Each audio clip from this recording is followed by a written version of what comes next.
അസ്സലാമു അലൈക്കും, നമസ്കാരം. Welcome back to my channel. 3 ചേരുവകൾ കൊണ്ട് വളരെ എളുപ്പത്തിൽ നമ്മുടെ വീട്ടിൽ തന്നെ പൈനാപ്പിൾ ജാം എങ്ങനെ ഉണ്ടാക്കുന്നതെന്ന് നോക്കാം.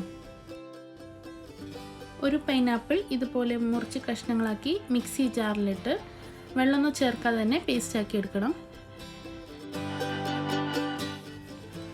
പേസ്റ്റാക്കി എടുത്തിട്ടുണ്ട്. ഒട്ടും വെള്ളം ചേർക്കാതെയാണ് പേസ്റ്റാക്കി എടുത്തിട്ടുള്ളത്.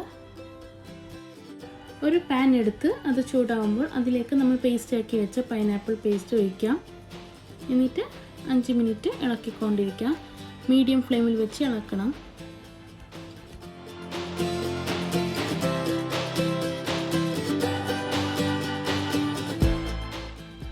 മിനിറ്റ് ആയിട്ടുണ്ട്. ഇപ്പോൾ കുറച്ച് തിക്കുമായിട്ടുണ്ട്. ഇതിലേക്ക് 1 കപ്പ് പഞ്ചസാരയാണ് ചേർക്കുന്നത്. നല്ല മധുരമുള്ള പൈനാപ്പിൾ ആയതുകൊണ്ട് 1 കപ്പ് പഞ്ചസാര ചേർക്കുന്നത്. പൈനാപ്പിളിൻ്റെ മധുരം അനുസരിച്ച് നിങ്ങളുടെ പഞ്ചസാരയുടെ അളവ് കൂട്ടുകയോ കുറയ്ക്കുകയോ ചെയ്യാം. മീഡിയം ഫ്ലെയിമിൽ വെച്ച് ഇളക്കിക്കൊണ്ടിരിക്കണം. അടിക്ക് പിടിക്കാൻ ചാൻസ് ഉള്ളതുകൊണ്ട് തിക്കാവുന്നത് വരെ ഇളക്കിക്കൊണ്ടിരിക്കണം.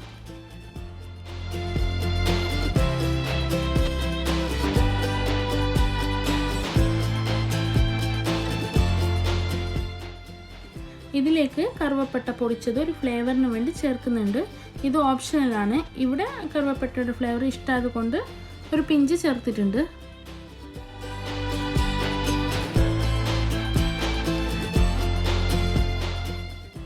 ഇത് തിക്കായി വരുന്നുണ്ട്.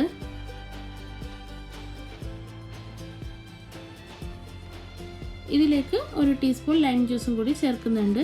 ഷുഗർ ചേർത്തുകൊണ്ട് കട്ട പിടിക്കാതിരിക്കാനാണ് ലൈം ജ്യൂസ് ചേർത്തത്.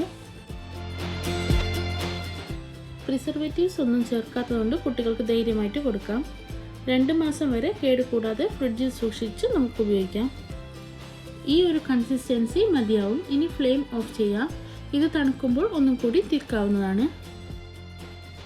അങ്ങനെ നമ്മുടെ പൈനാപ്പിൾ ജാം റെഡിയായി. ഇത് ചൂടാറിയതിനു ശേഷം ഒരു ജാറിലാക്കി ഫ്രിഡ്ജിൽ സൂക്ഷിക്കാം.